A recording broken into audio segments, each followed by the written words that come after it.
Mitesh, good afternoon. Thanks for joining us. I guess, could you give us a bit of an introduction to yourself, please? Yeah, so my name is Mitesh Velani. Thanks for having me, guys. I guess my background is I'm a chartered accountant, trained with Deloitte.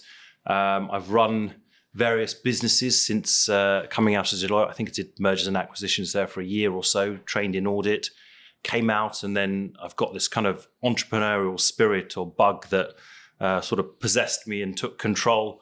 I think back in sort of 2004, I started up a food business, ran that for 3 years, didn't make much money, made back my capital costs, I guess. 2008 hit, market collapsed. I went into sport for 10 years because that's my other passion. So I started writing to sort of cricket clubs and rugby clubs and football clubs up and down the country. Landed I think it was a FD position at Saracens Rugby Club in 2010. I was there 10 years, worked all the way up to CEO, was CEO for 3 years. And then the kind of entrepreneurial business bug hit again. Started a property development company about 3 years ago. I'm doing something else in food at the moment, a franchise business. I started working as an advisor for a sports tech business. And I'm also doing sort of some consultancy work in sport as well. So I guess fairly broad brushed, well-rounded, I would consider it maybe. Yeah. But always looking for different opportunities, and I guess I'd class myself as not a traditional CFO. I love analytics, I love data, I love numbers, but I'm always striving for innovation, especially where technology is going these days. So hopefully that's a kind of a snippet in terms of where I've got to and where I am today. Why finance? I love numbers, I think. Yeah.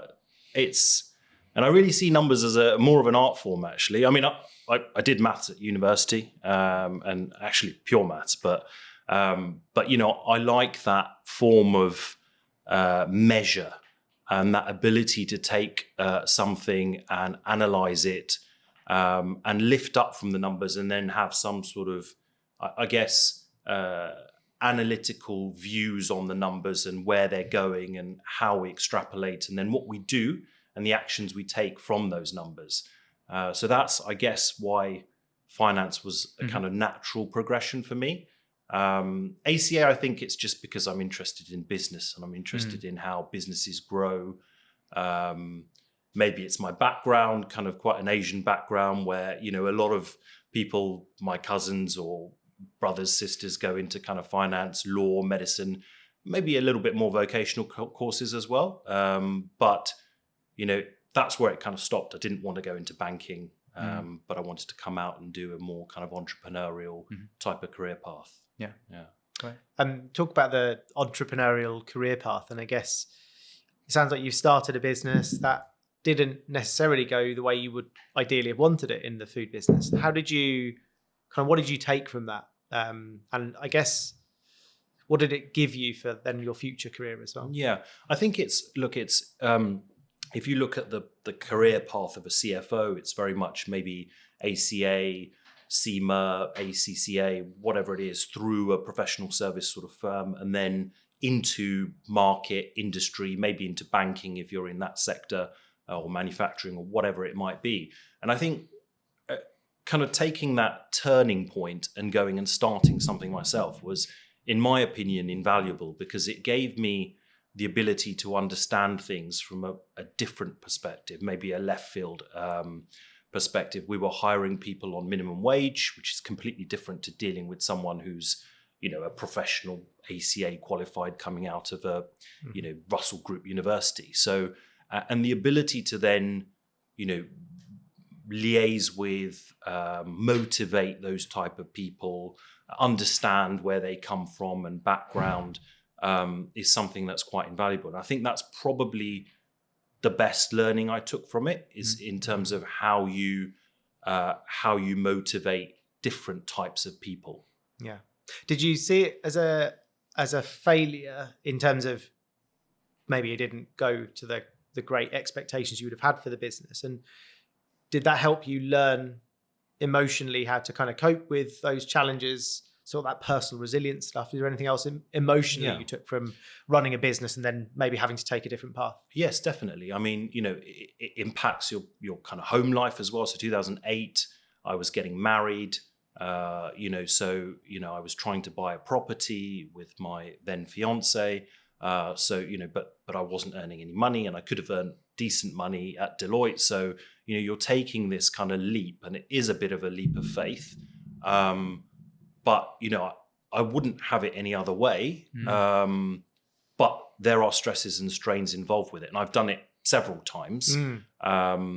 So 2008, probably again in 2020, and then COVID hit. So I think the learnings that you get out of it are completely different to if you were working for someone else. And I think that's, it's really important. And I actually think that as an employer now, I value that from employees more than anything else. And that might not be, that sort of everyone should start a business. Actually, I do think everyone should start a business, but, as you guys have as well. But equally, it might be, if someone's in the manufacturing industry, why can they not pivot into the tech industry and do something? Or why can they not pivot into the arts industries? Or, and the learnings you get from pivoting that career are far more valuable in terms of whether you're in employment or whether you're self-employed than if you're in the same industry for 20 years.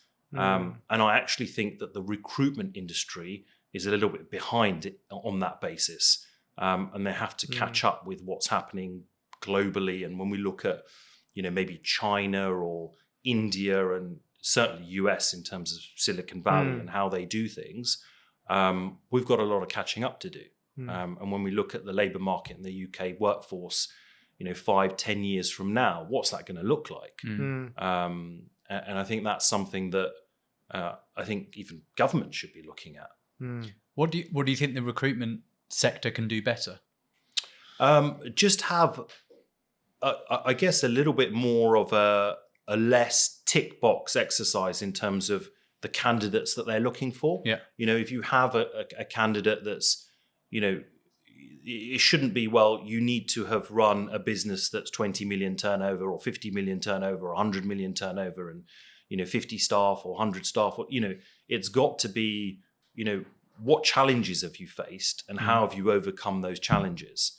And, and when you look at CVs, it's very vanilla and it's difficult to get those things out there. And but getting in front of people and about people telling their stories and getting an understanding of how that person impacted other people's lives or vice versa, I think that makes you a better person. That makes you more equipped to run a business and deliver growth and success.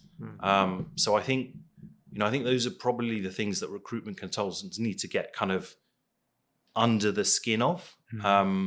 And it's very difficult to do because everyone's trying to fill a role and get a fee. So look, I don't have the answer to that question. Yeah. And I think maybe it's a business opportunity. Yeah. I think it's tricky though, isn't it? You have clients are very prescriptive. Clients are very risk averse. In candidate driven markets, they have a pick and choose across many, many areas. And I think, a lot of the times you can push back a client and say, do they really need 15 years retail experience for this job? Or do they really need X, Y, Z? It's interesting. We had David on the podcast recently, David Brammer, and we were just talking about skills-based hiring being a theme in 2024. And maybe that will be something that becomes more, happens more often. But ultimately, he still went through a 7-stage process recently for a job, got to the end of it, even though they had a discussion at the start saying, look, we're looking at people outside our sector. We want to broaden our horizons. We want people with different lenses and get to the final stage. And they said, look, we're going to give it to someone else who's got 10 years experience in the sector. Yeah. And so it is difficult as a recruiter. I mean, you can, as you say, you can take a horse to water. Yeah. I think one of the things we've done, which and where we've shown it to work, is using video interviewing. So we do that extensively now with our clients. And there was an example we had maybe 12, 18 months ago where a client said, want retail, need retail experience. And ultimately through the market map, the talent map that we produced and taking people through a process, it actually ended up that the candidate that they selected was not from retail at all, but was from insurance. And that was off the back of them effectively meeting the person on camera, yes, in a controlled environment, but actually seeing what that person was about, how they communicate, some of the challenges that they'd face. So I think that's something where an example where video can be really compelling. Yeah. Look, I think the other thing is, just extending that a little bit, is the character of the person involved. So, that's not a tick box exercise. It's not, I've done this and I've run this. It might evolve from that. But we did something at Saracens, which was quite interesting. So when we recruited a player and we had very strong values within the club, and that player had to fit into those values. And instead of, the first thing we did was invite the player across with the player's partner or wife or girlfriend or whatever it might be. And we often had a coffee with the girlfriend or the partner and wife first, or certainly, individually without the player.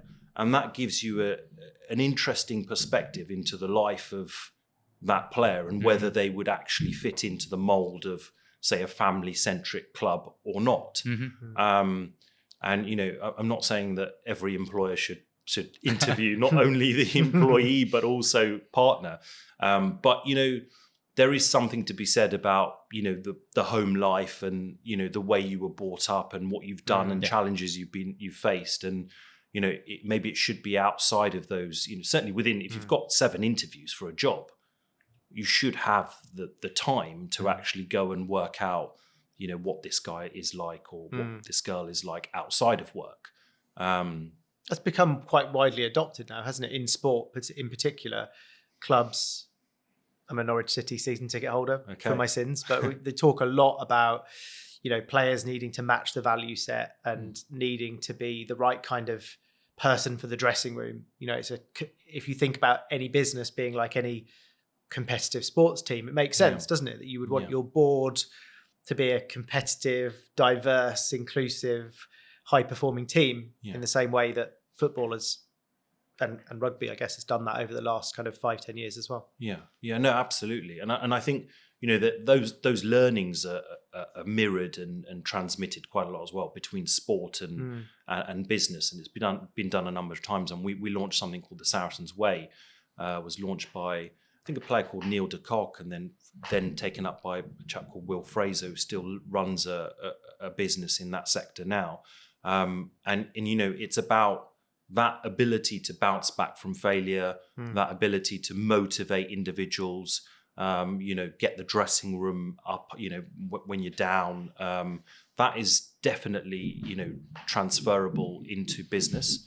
I mean, a lot of businesses, I think we had contracts with sort of Tesco's and, a lot of kind of businesses that were looking at bringing those players in and the way that we learnt and the way that we motivated our players and our wider staff. So I think that's been done quite a bit, and it needs to be done more. We haven't really talked about Saracens much, other than in your intro. What was that journey like? Because obviously you'd started your own business before that, so it sounds like you carved that opportunity out for yourself by contacting lots of people, which not everyone does, to secure a role. So tell us how that came about and talk about your journey there a little bit. I think, look, Saracens went from a club that was ground sharing with Watford Football Club at Vicarage Road in 2010, 9-10. The first kind of mandate from the board was go and find your home ground. Chief exec at the time was Edward Griffiths. He was an Arsenal fan. I was an Arsenal fan. We got on really well. And, I landed that job as the sort of, I think it was FC or FD at the time, and then kind of worked up from there. But, I think we had a massive shift. A chap called Brendan Venter, who was director of rugby at the time, sort of a huge shift in culture. Got rid of tens of players in terms of work ethic, and the character that I spoke about didn't fit the character of the club. Brought in, new characters that fit within the mold, defined our values, and then went on a real journey. And I think, and I think that journey was the thing that resonates for me more than anything is about people. So, and you've got to keep people together for, a minimum of 5 years. If you can, I was there for 10 years, but if you can keep people for 10 years, the right people, obviously, then, you're really onto something, and things will shift and things will move. And so it's that kind of longevity of quality of people that I learned from there. Just in terms of my own progression, working hard and, work ethic and work rate, as we called it at Saracens, is, comes as a given. It's about putting in the hours. It's about kind of, but also working quite intelligently. We were very good at looking at the market. We were very good at innovation. We set up, 9 global partner clubs. We built a 10,000 seater stadium. I myself did, 2 planning applications in Greenbelt to build a 100,000 square foot stand. One of the things I did as CEO was I went to the States and looked at how, a lot of American sports, run models, and we played Newcastle Falcons at Philadelphia Eagles Stadium. Sorry, not the Philadelphia Union Stadium, the MLS Stadium. And when I was out there, I went to the Eagles and I went to the NHL team there, and very quickly worked out that a lot of, these stadia are funded by municipalities. So they put money in, it creates business, it creates jobs. And so I went back to Barnet Council and says, look, I want to build a 100,000 square foot stand. Will you lend me £23 million to build this stand in conjunction with Middlesex University, who will sit as the anchor tenant on a 30-year lease and run their London Sports Institute out of it and their midwifery department. And so that back-to-back deal worked really well. And that triangle of sports club, council, and university works really well. And, and that could be replicated across sports clubs up and down the country. So I guess we were always looking for different ways of doing that. And I think, pushing those boundaries, I think it comes from being entrepreneurial. And I think it's really important where we got to in the end. Did you want to be a CFO/CEO, or did that just happen naturally, natural conclusion? I think it was a natural conclusion. The CEO at the time, after Chris, Heath Harvey, he left. He came from the FA. He was only there for 2 years. And I kind of stepped into his shoes on an interim basis. I was given it by the board for 6 months and then was made permanent CEO. So I think it was a bit of a natural progression. It was circumstance based on Heath leaving. But I think, I think again, it's about timing, and it's about kind of, if you push boundaries and you put yourself in the right places, then, things will happen. Good things will happen, bad things will happen. But, as long as you keep going, I think, the trajectory will be right. Yeah. Yeah. And we speak to a lot of people who are CFOs and potentially aspiring to be a COO or a CEO in the future. What, from your experience, what advice would you have for someone making that transition? I think, look, have multiple strings to your bow. So, I talked a little about that linear career path and not having a linear career path. Definitely do that. Go and do other things. That might be, in education. It might be flipping to a different industry. It might be starting a business. It might be something in charity. Like, all of these things are learnings that are vital when you get into C-suite level. And if you can demonstrate that, and if you've done that over 10, 15 years, then you will have learned a lot of invaluable lessons to when you become, a chief exec. So I think that's really important. And I think that stands you in good stead when things go wrong.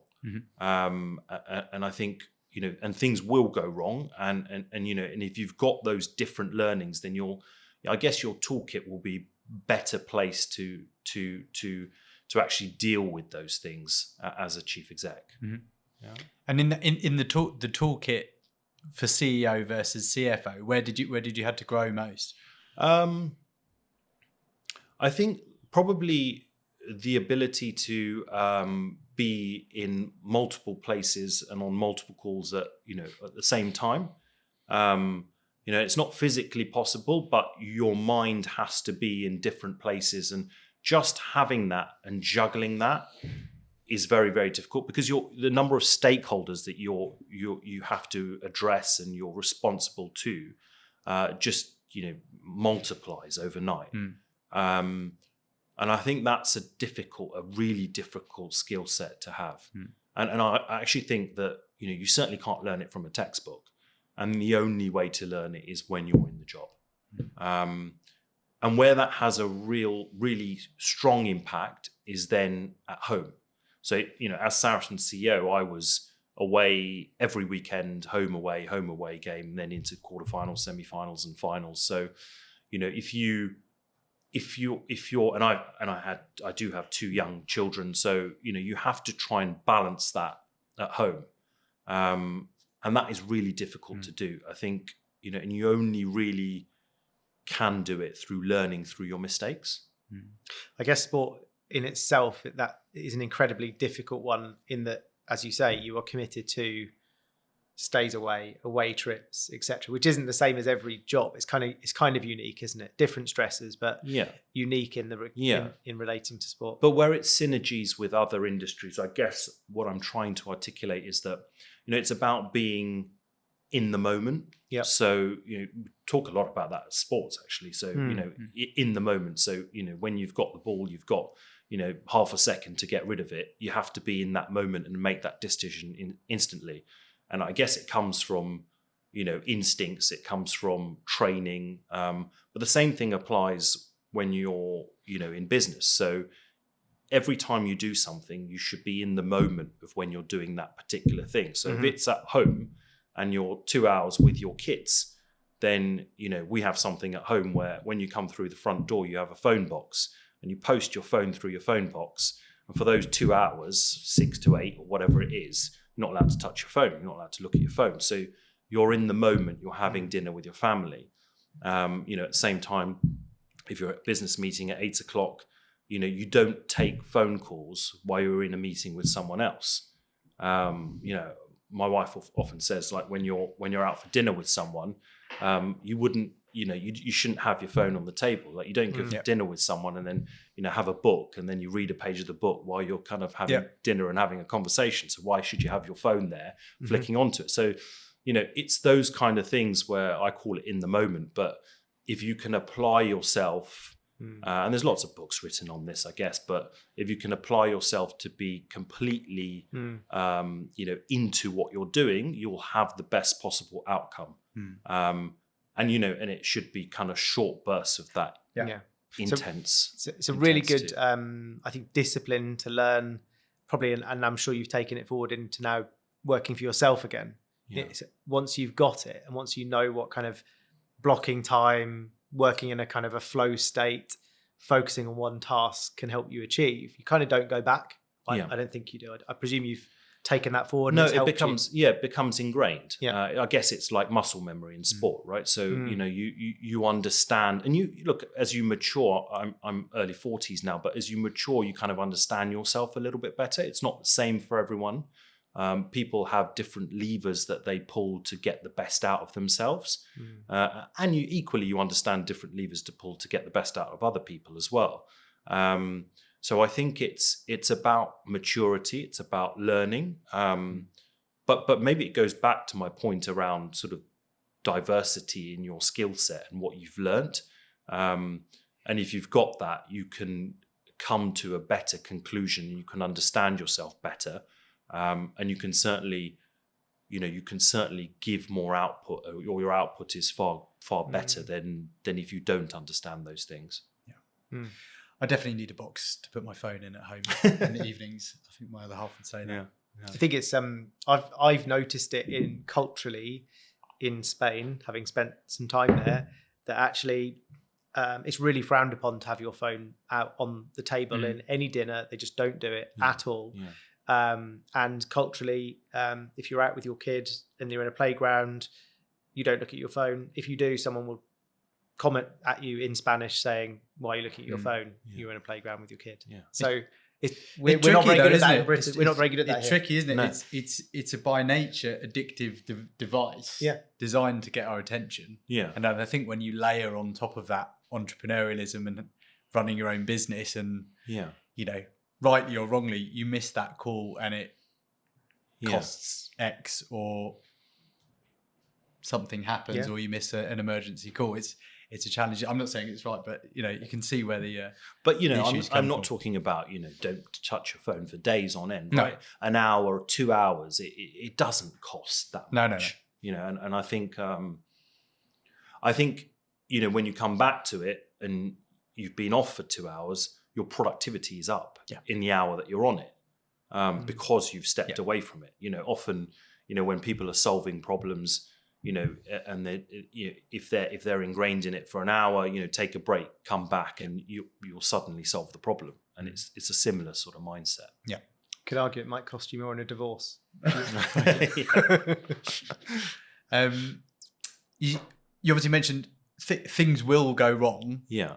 2019, obviously, you experienced adversity at the club, the fine, points deduction, the relegation. Yeah. Talk us through that. Must have been difficult, and how you reflect on that and what you learned from that. Look, it's really difficult. It was very difficult from a personal level. I was chief exec. You know, there was, you know, I sat 5 days in a disciplinary hearing in Fleet Street. I wrote 2 witness statements. I was cross-examined by QC for 2 of those 5 days. I don't know if you guys have ever sat in court, but you know, this is not obviously a criminal court, but it's run in much the same way, chaired by Lord Dyson. So again, I talk back to kind of experiences. And you know, it's really easy to run something when everything's going well and you're winning trophies, or you know, the P&L's kind of going up in one direction and you're growing. But you know, when things go wrong and they go badly wrong, I guess it's when your learning is at the steepest. And then it becomes around, how do you deal with that adversity? How do you know, your communication strategy, your, you know, speaking to players, other stakeholders, fans. And I think for me, it was always a case of, you know, we've done, you know, we're looking at all the things that we've done and how can we do them better, and how do we learn from those mistakes?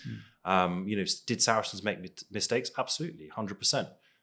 You know, governance, things around communication between board and owner and staff and chief exec. You know, there were breakdowns in those communications. But equally, you know, when you're doing so well, everyone's there to bring you down. And you know, and that's not a story just for Saracens. It's a story for a lot of successful sports clubs, possibly a lot of successful businesses as well. So, you know, it becomes very, very competitive. And I think the biggest learning for me is that, you know, people rally around an organization. And if you built strong foundations, you know, none of our players left, you know, during that time.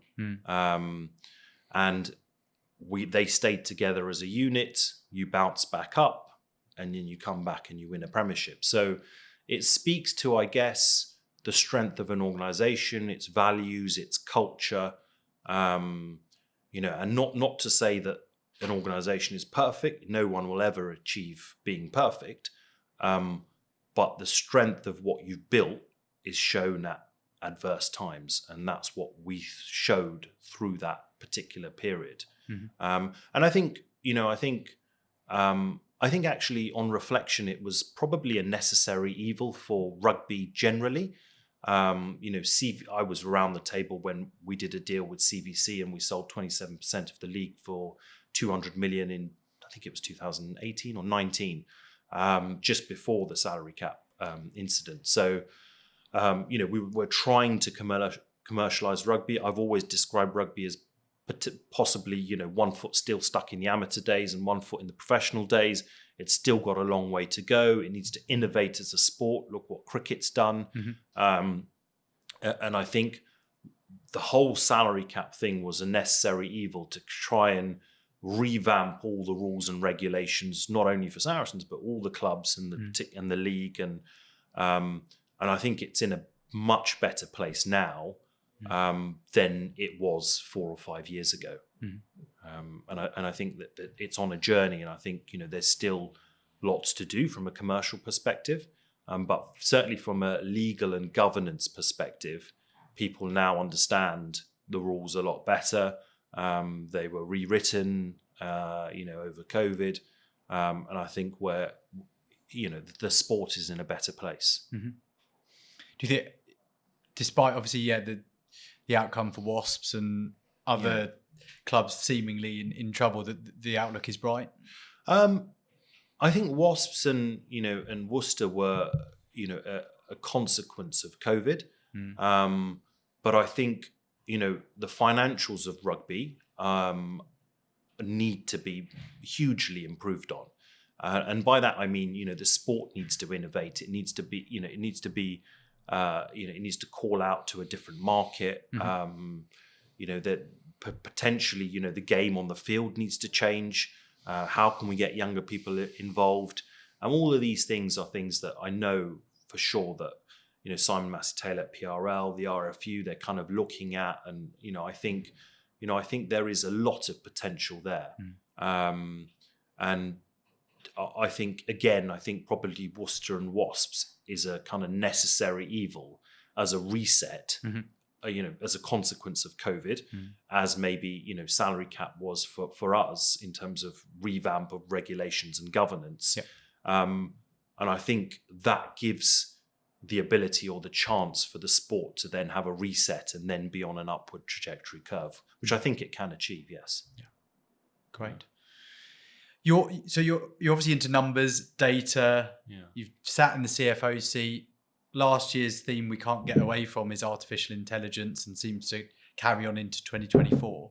Yeah. How do you see that affecting the CFO and C-suite moving forward? I think gone are the days that we make decisions by gut instinct, and it's about embracing the technology and tools that are there. They are still hugely changing and evolving.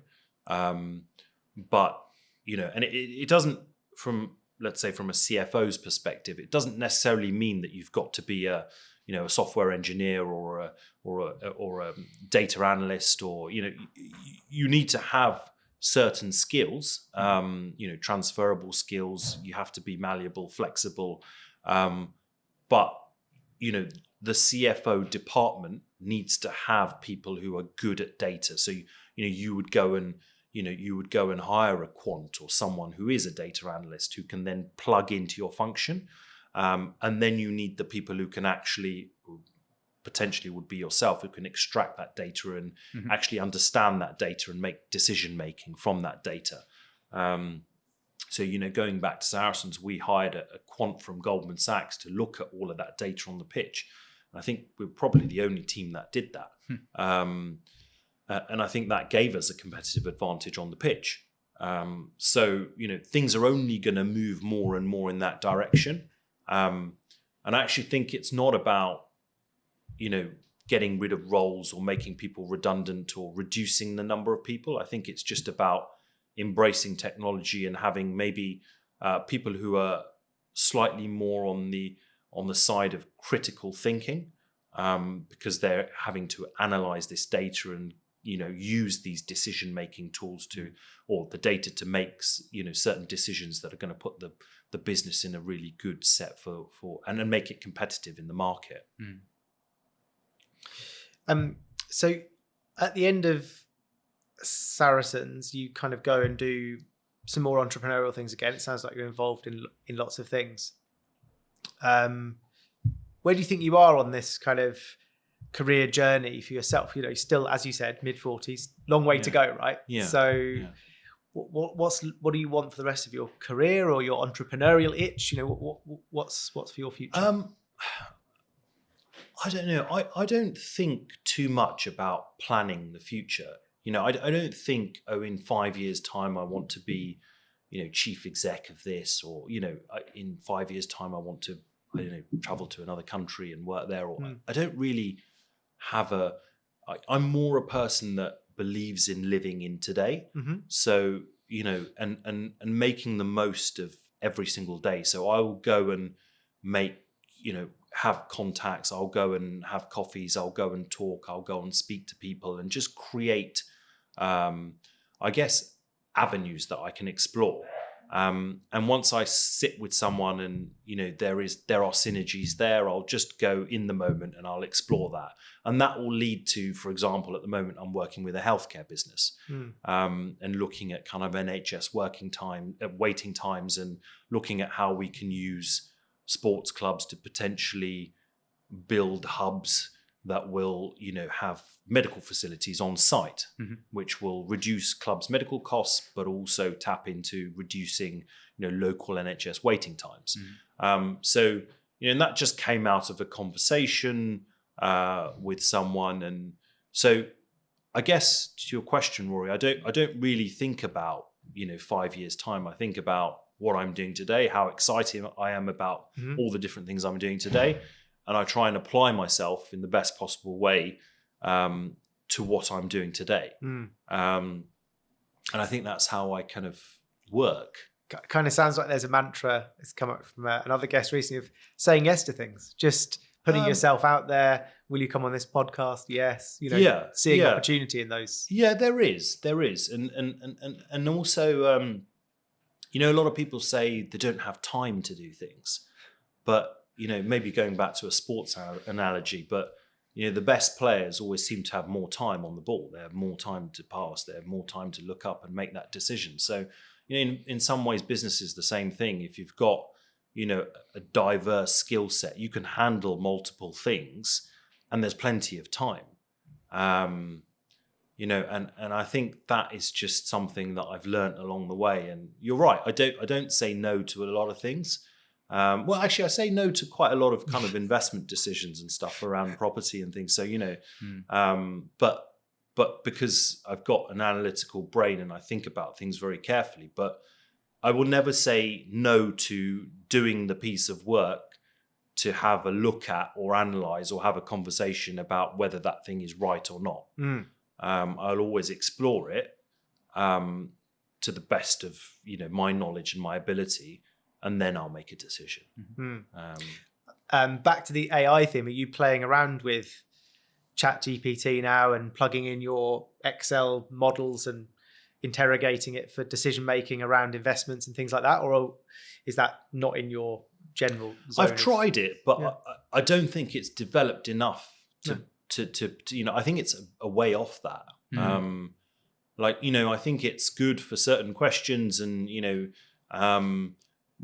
potentially writing certain emails and things like that, but there's not, as it currently stands, there's nothing better than a personal touch in terms of even if you're getting back to someone or having a coffee, or you're writing back to someone, or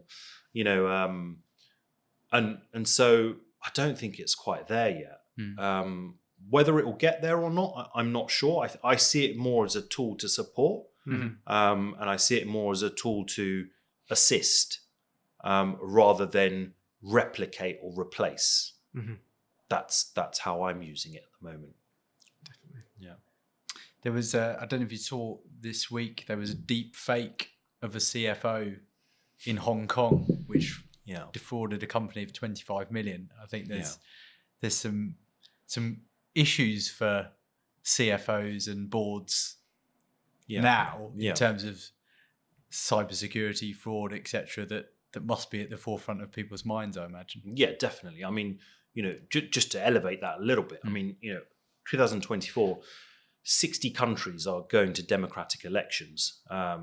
US, ourselves, India, China, if you can call that democratic, but so that's over half of the world's population. And if you look at the trends of how people are voting and populist votes and polarizing opinions, when you have the ability to deep fake something, and if that's going to drive voters to the polls and sway their voting decisions, it's actually a scary place to be. Actually, I would say, and bringing it back to the CFO level, absolutely. Like, there is, there things, especially listed companies, things like that. It can affect share price, affect your reputation. Competitors can affect the reputation of someone in their industry. So I think it's really difficult. And I think these tech companies have a huge part to play in regulating that and ensuring that things are done properly. I think that governments are going to struggle to regulate that, and I think self-regulation is going to be the only way forward. And it's the ability, I guess it comes down to the morality of those businesses. And then that comes back full circle in terms of people. And are those people decent people, honest people? Are they trying to do something that's is for the betterment of kind of humanity and society rather than just make a quick buck? And so I think that's important to feed into kind of recruitment processes and teams that, say, if I'm a CFO, I'm trying to build my team. I'm trying to build people who are good people, who are honest people, that are going to be with the business for a long period of time, with solid, decent characters. And I'd like to think that if everyone is doing that and all businesses are doing that, then they'll make the right decisions overall as a kind of as a unit. Yeah. Is there anything you've read recently, or any podcasts you've listened to recently that have shaped your thinking? I listen to quite a few podcasts. I mean, I listen to The Rest is Politics, which is quite an interesting one. It's kind of where I believe it's kind of a good balance, because you've got kind of Labour and Tory, kind of both sides of the coin there on with Rory and Alistair. I think Stephen Bartlett's ones, Diary of a CEO is very good. Recently listened to kind of Thierry Henry and what he had to say through his journey, and I think it's a really good way of getting an insight into how people have developed and what they've done and their characters. And they're all quite inspiring in different ways. But the key for me is what I've learned from these things is that, everyone's journey is slightly different. And the more you can expose yourself to different types of people and characters, then you're kind of building your own journey and your own ability to understand others. And then I think you get into this kind of the human trait of, I guess, empathy, and really building something that's not just to do with P&L and dollars and pounds, but building something that's valuable to people. And I think that's where you get real kind of intangible balance sheet value, let's call it, to bring it back to kind of CFO. There's the finance guy inside him. Yeah. I guess that's ultimately, like you say, people with a good moral compass, and even if your focus is on profit, it's kind of profit with purpose is really important now and probably into the future, isn't it? Given climate change and all the other things that we've got going on with AI and the risks, as we've talked about already. So it sounds like that's a focus for you in whatever you do in the future now as well. Yeah, like when I listen to these podcasts, I look at people who have built companies that that mean something in terms of and I think profit is probably a result of building something that actually is it means something to people. If you build a really good food brand or tech brand or sports brand that actually appeals to people on multiple levels, and that might be social change, or it might be environment, or it might be education. I think that appeals to people a lot more. And I think when you look at the leaders of the future, so for example, education is a big thing for me. I'm a trustee of a multi-academy trust. We started a secondary school in Colindale, DFE funded. We're starting a primary school, and it just gives you a better understanding of the next generation and what we're passing on to the next generation, and how those skill sets are going to be developed through our UK education system. And I think if you're putting yourself in those shoes, then you're more likely to make a more empathetic, balanced business decision when it comes to, assessing the P&L for a property project, or looking at, the sports tech business, the valuation of a sports tech business. So I think it's about well-rounded people. And I think, to your point, Rory, I think you're really looking at people who are well-rounded and understanding the global bigger picture, rather than just focused on kind of profit and growing something and being there more, I guess, short-termism, I guess. Mm-hmm. Is there anything unusual about you that people don't really know about? That you can say on a podcast.